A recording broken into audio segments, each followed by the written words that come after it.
첫 번째로는요, 이제 오늘 뭐 여러 가지 다양한 발표들을 이제 저희들이 잘 준비를 했습니다. 그런데 우리 기조 발제로 삼정현 교회를 오랫동안 담임하셨던 우리 김관선 목사님 모시는데요. 우리 김관선 목사님은 또 우리 기독교 통일학회 후원 회장이기도 하십니다. 저희들이 항상 교회에서 실천되는 통일 사역 때문에 도전을 많이 받는데 언제 한번 모셔서 이것을 좀 같이 나눌까 생각했는데 오늘 드디어 우리가 같이 이것을 듣게 됐습니다. 우리 목사님 나오셔서 기조 발제 하시는데 시간이 좀 지났지만 30분 여기 이제 시간이 주어졌는데 30분 꽉 채우셔가지고 꼭 해주시기를 부탁을 드리고요. 뜨거운 박수로 우리 환영하도록 하겠습니다.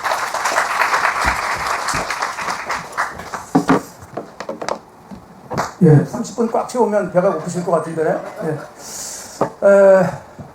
제가 몇 년 전에 우리 총신대학교 주기시설 기념홀에서 이런 비슷한 행사를 한 적이 있습니다. 그리고 마지막에 이제 발제한 분들이 전부 앉아가지고 질문도 받고 답도 하고 그랬는데 그 중에 한 분이 이렇게 질문을 했어요. 저를 콕 집어가지고 자기는 추행교회 권사님이라고 하면서 김관선 목사는 왜 자꾸 평양으로 갑니까? 쓸데없이. 근데 제가 충격받은 게 뭐냐면 저도 추행교회에서 쭉 자라났지만 김창희 목사님이 기도할 때마다 했던 기도 혹시 아십니까? 예, 기도할 때마다 꼭 담으신 기도가 있어요. 평양, 원산, 함흥, 북한의 모든 그 꽤 큰 도시들 이름을 다 부르면서 기도하셨어요. 거기가 회복되기를. 그러니까 다 그저 뭐 막연하게 북한의 회복을 위해서 기도하신 게 아니라 각 시리즈부터 뭐 청진 뭐 전부 부르면서 기도를 하셨어요. 근데 그 기도를 듣고 신앙생활 하셨을 분인데 그렇게 질문하는 모습에 상당한 사실 충격을 받았습니다. 그래서 제가 우리 교인들과 함께 지금 31년째 이제 사역을 하고 있습니다만 교인들에게 매년 북한을 위한 헌금을 하도록 했습니다. 지난 8월 첫 주일에 우리가 헌금을 했어요. 처음에 헌금할 때는 굉장히 냉전적 사고를 갖고 있는 지역이 서초구거든요. 강남 3구라고 혹시 아십니까? 송파, 강남, 서초구. 근데 뭐 이게 정치적인 얘기를 하는 게 아니라 강남구하고 송파구에서는 아주 가끔 지금 진보 쪽 국회의원이 당선될 때가 있습니다. 그러나 서초는 한 번도 진보 쪽 국회의원이 당선된 적이 없습니다. 구청장부터 지역 의원까지 마찬가지입니다. 그래서 우리 동네는 굉장히 보수적인 부분이 매우 강하고 특히 부자리 많이 살다 보니까 이렇게 표현해서 어떨지 모르겠지만 잃을 게 많은 분들은 굉장히 보수적인 태도를 취하는 경우들이 많습니다. 그래서 제가 산정교회 부임했을 때 우리 교회가 평양에서 1906년에 설립이 됐거든요. 그리고 저도 부모님이 평양에서 내려오셔서 상당한 동질감을 갖고 사역을 했는데 교인들은 역시 서초구에 있으면서 초기에는 굉장히 냉전적 사고가 컸습니다. 그래서 제가 처음에 북한을 위한 헌금을 하는 게 굉장히 어려웠습니다. 그 자체가 용납이 안 됐습니다.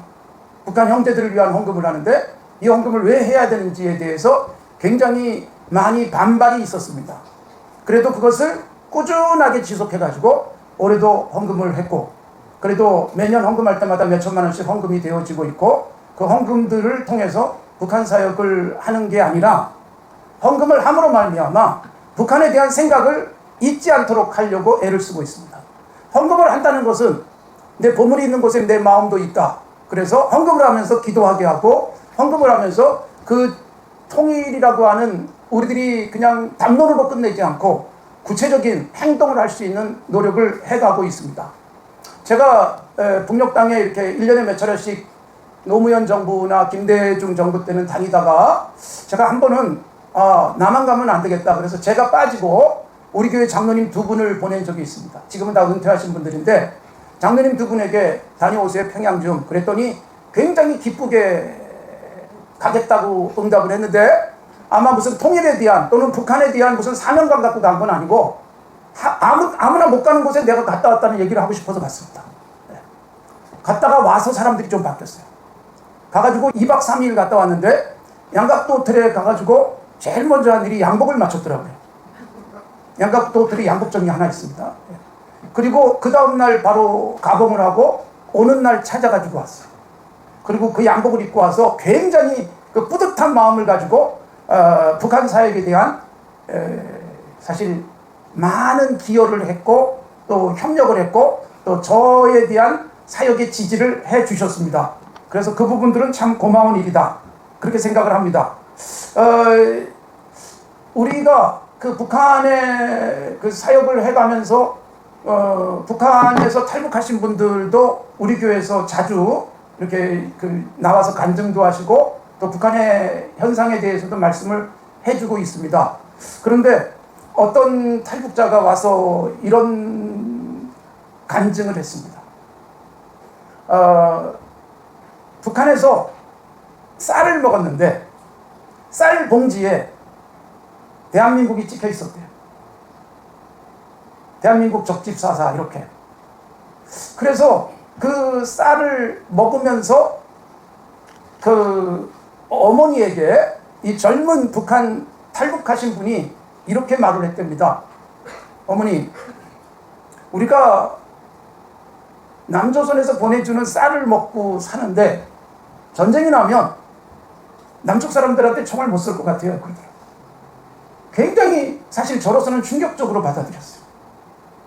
그 사람들한테 왜 먹이냐 이런 얘기도 하고, 그러니까 그분이 쌀을 어디서 먹었을까요? 군대에서 먹은 거예요. 7년 동안 군생활 하면서. 그런데 그 쌀을 먹었기 때문에 남쪽에다가 총을 쏘기 힘들 것 같다는 말을 했다는 소식을 들으면서 그 간증을 들으면서 굉장히 충격을 받았어요. 많은 경우에 북한에 쌀을 보내거나 뭐 그러면 군량미로 쓰인다 그렇게 얘기하시는 분들이 많아서 쌀을 보내는 것에 대해서 반대를 참 많이 합니다. 그런데 두 가지가 있어요. 쌀을 보내면 이렇게 쌀을 먹은 사람들의 이런 반응들이 있을 수 있어요. 북한 군인 중에서. 또 하나가 뭘까요? 쌀이 가면 장마당에서 쌀값이 떨어집니다. 장마당으로 풀려가기 때문에 쌀값이 떨어지기 때문에 인민들에게는 상당한 직접 쌀이 가지 않더라도 쌀값이 떨어져서 먹고 살 수 있는 길이 그나마 조금이라도 열린다는 것입니다. 그런 부분들에 대해서 우리가 간과할 수 없다라는 생각을 합니다. 우리 교회 안에 탈북민들의 모임이 있습니다. 탈북 남성 모임이 있는데 대부분 다 고위층에서 탈북하신 분들입니다. 김대를 나오고 그리고 외교관으로 있고 뭐 그러다가 오신 분들이 있어요. 최근에 오신 분도 있습니다. 쿠바에서 오신 분도 있고 그리고 동구권 그 대상안에서 근무하다가 가족들 다 데리고 우리나라에 들어오신 분들도 있어요. 그 남성들 모임이 정기적으로 한 달에 한 번씩 있어요. 그 다음에 탈북 여성들 모임이 있습니다. 이분들도 북쪽에서는 상당한 공부를 했고 지위가 있는 분들이었습니다. 그분들이 내려오셔서 우리 교회에서 둥지를 틀고 있습니다. 그래서 그분들이 정기적으로 모임을 하면서 무슨 이야기를 할까요? 지금 그 내려오신 분들 중에는 현재 우리나라 대학에서 교수하시는 분도 계시고 또 기관에서 연구원으로 일하시는 분들도 계시고 또는 여기 오셔서 박사과정을 밟고 계시는 분들도 계시는데 그분들이 정기적으로 모이면서 현재 북한에서의 과거의 이야기들 그 다음에 그 남한에 와서 느낀 점들 또 북한에서 공부했던 부분들에 대한 학술적 정리 등을 해가면서 현재 그 통일 한국에 대한 준비를 잘 하고 있습니다. 저는 그분들이 앞으로도 굉장히 귀하게 쓰여질 수 있는 분들이라고 생각을 해요. 그분들이 우리 교회 안에서 우리가 제공해주는 환경 그리고 이게 돌아가면서 발제를 하는데 발제할 때마다 그 또 감사 사례도 하고 그렇게 하고 있기 때문에 굉장히 도움을 많이 받고 있습니다. 그래서 그분들이 그런 일들을 해가면서 매우 그 통일 한국에 대한 준비를 잘 해주고 있습니다. 우리는 사실 지금 북쪽에 쏟아붓는 돈에 대한 많은 이론들이 있어 왔습니다. 그리고 통일 비용에 대한 고민도 참 많이들 하고 있습니다. 그래서 젊은이들이 통일에 대해서 부정적인 생각이 훨씬 많습니다. 목회자든 젊은이든 통일이나 또는 북쪽을 지원하는 부분에 대해서 관심 갖고 그래도 우호적인 생각을 갖고 있는 사람들의 비율은 30%를 넘지 않습니다. 목회자의 경우도 그렇습니다. 그리고 통일에 대한 또는 북한에 대한 설교를 하는 사람들도 사실 30%가 넘지 않습니다. 그리고 그런 설교를 했을 때 오히려 그 부작용들이 일어나는 교회들도 있습니다. 여러분 1990년 10월 3일 날 독일이 통일됐다는 것은 잘 기억하고 계실 겁니다. 그때 통일이 되는 과정 속에 우리들이 알고 있지만 그야말로 실수로 통일이 되잖아요. 이 베를린 장벽이 무너지는 것이 정말 실수로 무너지게 되어집니다. 하나님께서 독일의 통일에 기가 막히게 섭리하셨다고 저는 믿습니다.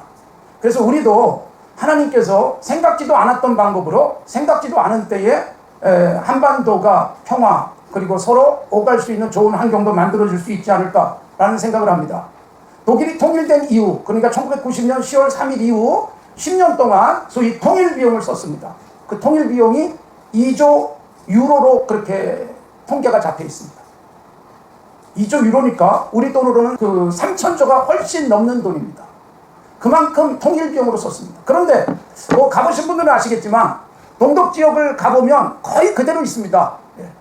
또 독일이라고 하는 나라가 그렇게 쉽게 뭐 건물들을 바꾸거나 하지 않기 때문에 그래서 역시 동독 지역은 여전히 좀 옛날과 별로 다르지 않은 모습들을 보여주고 있지만 그래도 이 통일 이후에 쓴 돈이 3,000조가 넘는 돈을 썼다는 것입니다. 이런 것들이 우리들에게도 그 사실 굉장히 계산을 많이 하게끔 만들어요. 통일을 해봐야 돈만 들어간다. 통일해봐야 우리들에게 이익이 될 게 없다라는 생각을 갖고 있는 다음 세대들이 많이 있다는 부분은 우리들이 조금은 더 고민을 좀 해야 될 부분입니다.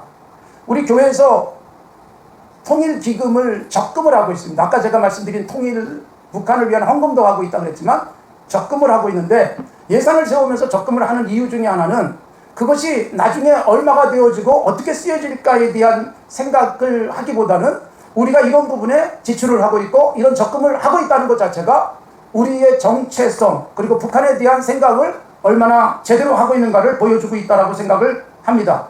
제가 현재 남북 함께 살기 운동을 주도하고 있습니다. 지금 현재 대표이사로 있는데 안양에 사무실이 있다가 올해 2월 달에 서초동으로 사무실을 이전을 했습니다.